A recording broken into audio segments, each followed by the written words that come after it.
কথা না বোঝা মানুষের কাছে ব্যথা প্রকাশ করা মূল্যহীন। সরল সোজা মানুষের জীবনে সব সময় ভুল মানুষ বলে আসে। দুঃখ যাদের নিত্য সঙ্গী, সুখ তাদের কারাগারে বন্দী।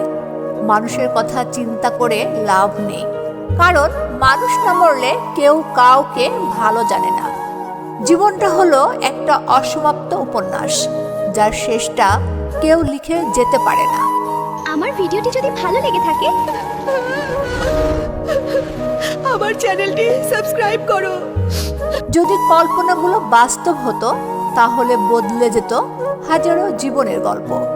অভাবী হও, তবে কখনো নিচু স্বভাবের হবে না।